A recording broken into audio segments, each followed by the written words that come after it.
రేపే ఎగ్జిబిషన్.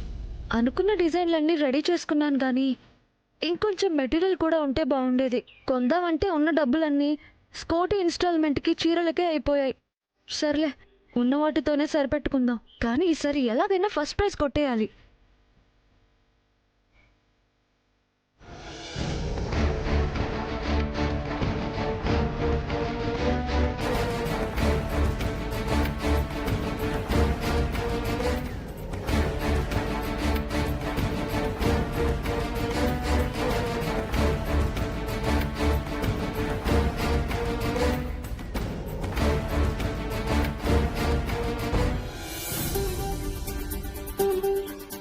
అమ్మా ధరణి,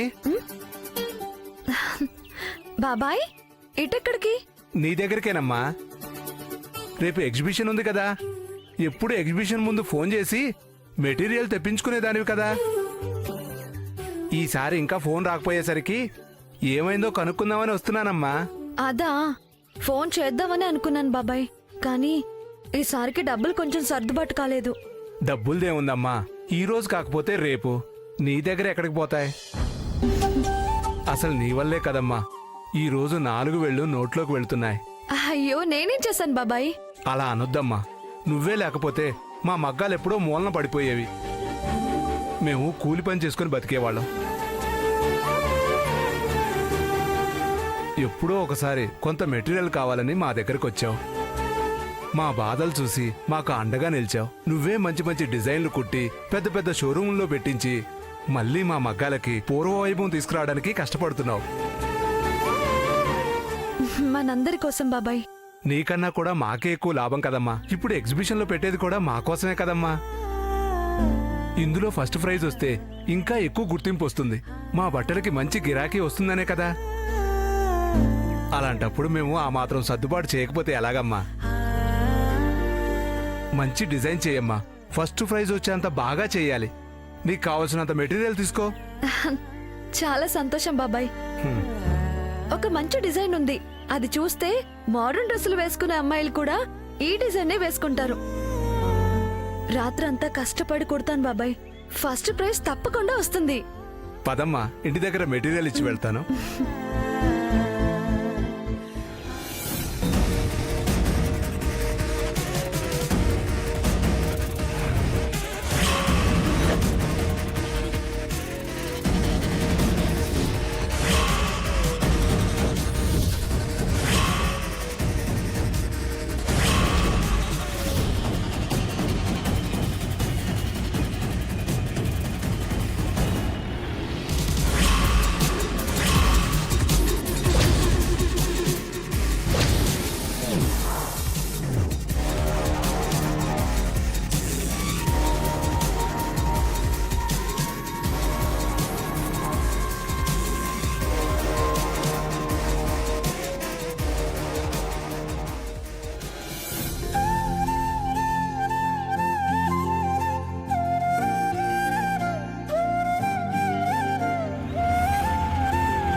వెళ్తే అంతే.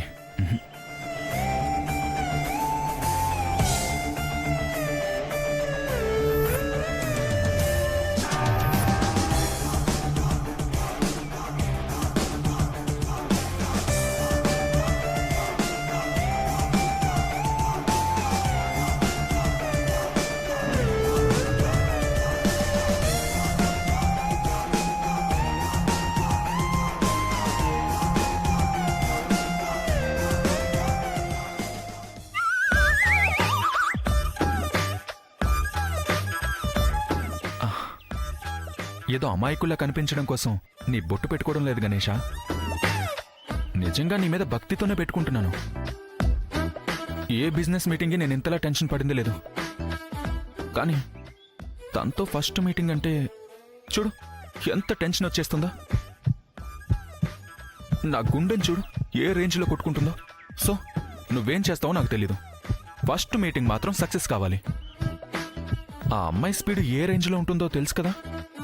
ఆ స్పీడ్ని తట్టుకునే ధైర్యం కొంచెం ఇవ్వు చాలు. మిగతాది నేను చూసుకుంటాను.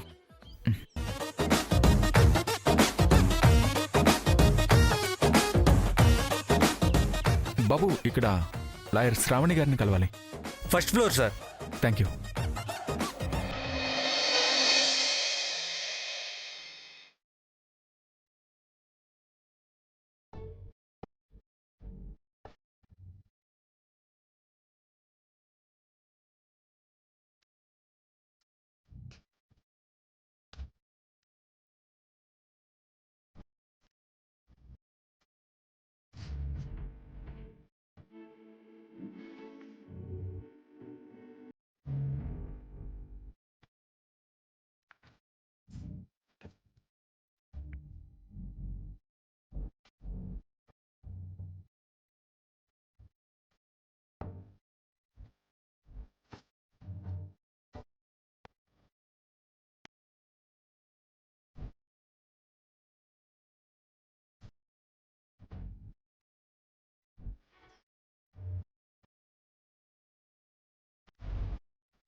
హలో, మిమ్మల్ని వెళ్ళి కూర్చోండి.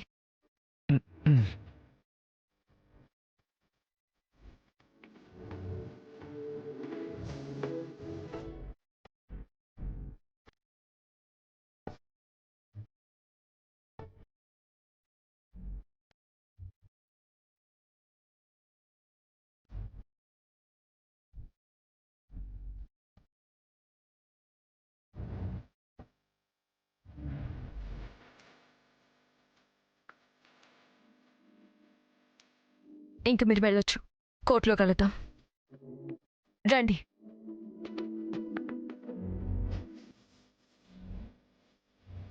హలో, మిమ్మల్ని పిలుస్తుంది, రండి.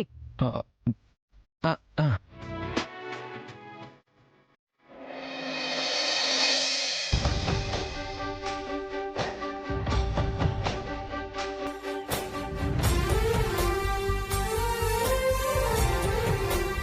చెప్పండి, మీ ప్రాబ్లం ఏంటి? ప్రాబ్లం అంటే ప్రాబ్లం ప్రాబ్లం ఏంటో చెప్పకుండా ఏదో పోగొట్టుకున్న వాళ్ళ పిచ్చి చూపులు చూస్తారేంటి? అదే మేడం ప్రాబ్లం. పోగొట్టుకున్నాను. అది ఎలా పొందాలో తెలియక పోగొట్టుకున్న చోటికి వెతుక్కుందామని వచ్చా. మీరేం మాట్లాడుతున్నారో మీకైనా అర్థమవుతుందా? అసలేం పోగొట్టుకున్నారు? మనసు. వాట్? అదే మేడం, నా మనసంతా నా జాబ్ మీదే. అదే నా జీవితం మేడం. కానీ మినిమం నోటీస్ కూడా లేకుండా జాబ్ తీసేశారు. అయితే కేస్ ఫైల్ చేసి ఫైట్ చేయొచ్చు. డీటెయిల్స్ చెప్పండి. 1 minute. Good morning sir. Good morning Shravani. నువ్వేదో నీ స్కూటీ మ్యాటర్లో ఆ ఎండీతోనే ఫైట్ చేయబోతున్నావంట? Yes sir. ఒక డొక్కు స్కూటీ నాకు అంటగడితే ఎలా వదిలేస్తాను సార్? మన మ్యాటరేనా? వాళ్ళు చాలా పలుకుబడి ఉన్నవాళ్ళు శ్రావణి, జాగ్రత్త. ఒకరి పలుకుబడి చూసి భయపడేంత పిరికిది కాదు సార్ ఈ శ్రావణి. చూస్తారు కదా, 2 రోజుల్లో ఆ కంపెనీ ఎంటీని కోర్ట్ బోన్లో నిలబెడతాను, చూడండి. అమ్మని. ఓ, డైరెక్ట్గా నన్నే టార్గెట్ చేస్తుందా? పొరపాటున కూడా నేనే ఆ ఎండీనని తెలియకూడదు. ఓకే సార్, ఉంటాను సార్. ఎక్కడాగా కంపెనీ డీటెయిల్స్ ఇచ్చి ఫీజు పే చేయండి. రేపు కేసు ఫైల్ చేద్దాం. ఫీజ్ డబ్బులు లేవా? సరే, కేసు గెలిచి నీ జాబ్ నీకు తిరిగి వచ్చాక అప్పుడు పే చేద్దు. కానీ రేపు కంపెనీ డీటెయిల్స్తో ఇదే టైంకి వచ్చేస్తే డైరెక్ట్గా కోర్టుకు వెళ్దాం. Okay madam, thank you. Okay. ఆగి ఆగి సాగే మేఘమేదో నన్ను తాకెనా ఒక్కసారి, నేల వీడి కాళ్ళు నింగిలో. ఎక్స్క్యూజ్ మీ, మీ పేరు చెప్పలేదు. వినయ్ కుమార్ మేడం. ఓకే.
9 అవుతోంది. అమ్మా ఇంకా రాలేదేంటి?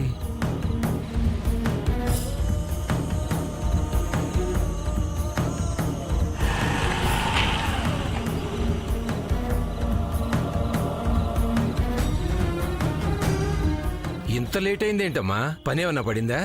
బస్సుల్లో వెళ్లేటప్పుడు సాయంత్రానికల్లా వచ్చేసేదానివి, బండి మీద వెళ్ళావు కదా, లేట్ ఎందుకు? ఆ బండి ట్రబుల్ ఇచ్చే లేట్ అయింది. కొత్త బండి కదమ్మా, కొని 4 రోజులు కూడా కాలేదు.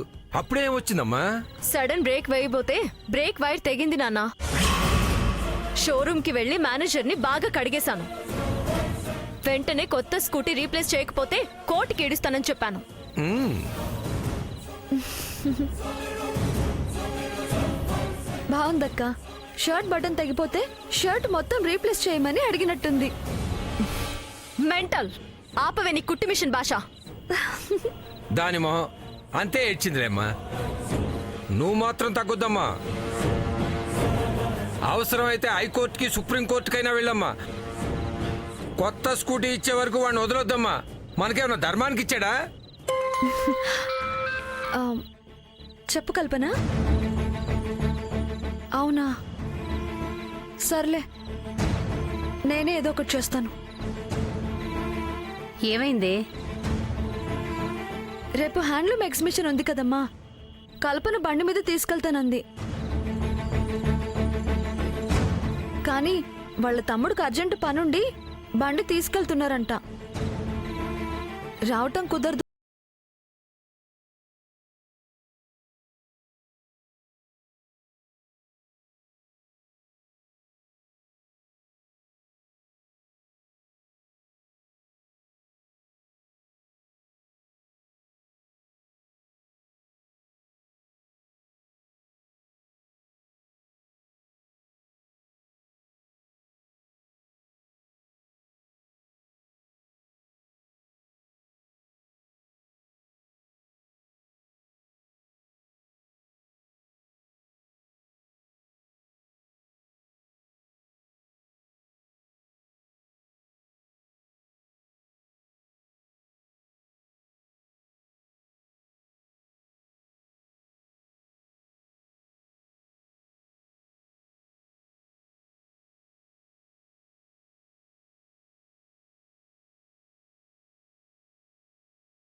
ఆటను కూడా ఇవ్వను.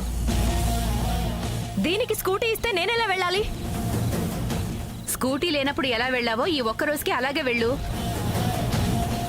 ఏంటే నీ ఉద్దేశం? దీని కోర్టులు కేసులు కన్నా దాని బోర్డు ఎగ్జిబిషన్ ఎక్కువైందా? ఎక్కువ తక్కువ కాదయ్యా. అమ్మా నువ్వు ఆగమ్మా. నువ్వు ఉండవే, నేను మాట్లాడుతున్నాను కదా.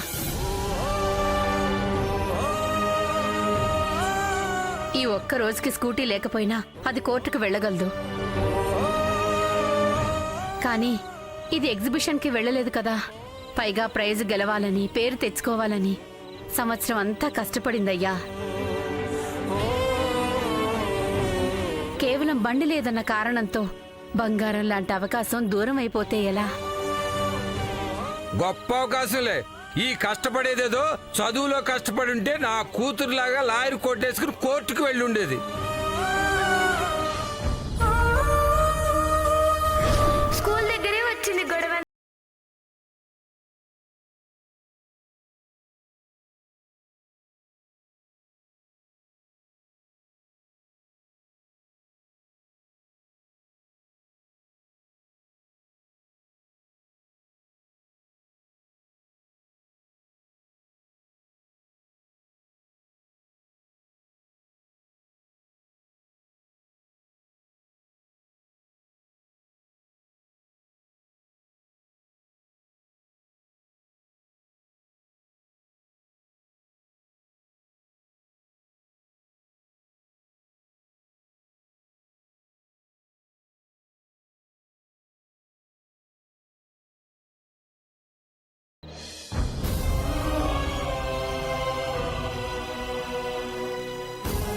ఒకవేళ గెలిచినా ఏం ప్రైజ్ వస్తుందే? ఇంకో కుట్టు మిషన్ ఇస్తారు అంతే కదా. అదేదో నేనే కొనిస్తాను, ఇంకో 4 గుడ్డలు ఎక్కువ కుట్టుకో. ఆపవే. ఒక్క పూట బండి ఇమ్మన్నందుకు తండ్రి కూతుళ్ళు ఎన్ని మాటలు అంటున్నారే? ఏ నీకే హక్కుందా? ఆ బండి మీద దీనికి హక్కు లేదా? ఆ మాటకొస్తే అమ్మా, నా కోసం అక్కనెందుకు ఇబ్బంది పెట్టడం? నేను ఎలాగోలా వెళ్తానులే అమ్మా. కుదరకపోతే వచ్చే సంవత్సరం ప్రయత్నిస్తాను. ఏమైపోతుందమ్మా? ఎందుకే రాజీ పడాలి? ప్రతి విషయంలో నా చిన్న కూతుర్ని తక్కువ చేస్తుంటే ఊరుకునే ప్రసక్తే లేదు. ఏమయ్యా, ఏదేమైనా సరే రేపు నా చిన్న కూతురు బండి తీసుకెళ్లాల్సిందే. ఇవ్వకపోతే నా మీదొట్టు. నీకేమైనా పిచ్చి పట్టిందా? ఇంకేం మాట్లాడొద్దయ్యా. ఇవ్వకపోతే నా మీదొట్టు, అంతే.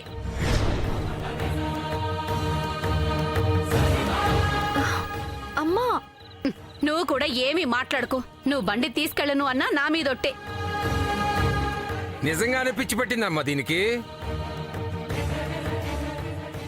రేపు ఒక్క రోజుకి ఆ బండి ఏదో ఇచ్చేయమ్మా. లేకపోతే దీని ఏడుపులు గోల్లో పడలేం. ప్రతిదానికి ఇలా వెనకేసుకొచ్చే దాన్ని చెడగొట్టింది. ఏం ప్రైజులు తీసుకొస్తావో, ఎంత పేరు తెస్తావో తీసుకురావే, నేను చూస్తాను.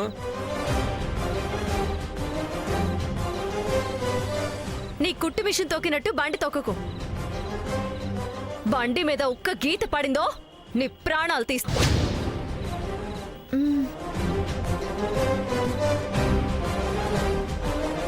ఏంటమ్మా ఇది? నువ్వేం మాట్లాడుకో. ప్రతిసారి ఊరుకుంటుంటే తండ్రి కూతుళ్ళకి బాగా అలవాటైపోతుంది.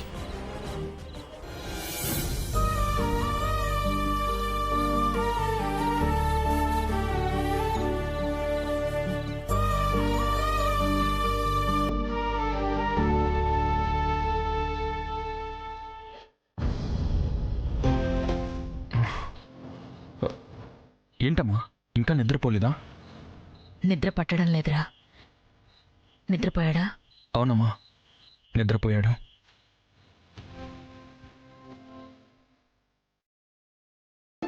పాపం ఎవరో అమ్మాయి ఏం చెప్పిందో ఏంటో. ఆ అమ్మాయిని తిట్టుకుంటూ ఇప్పుడే నిద్రపోయాడు.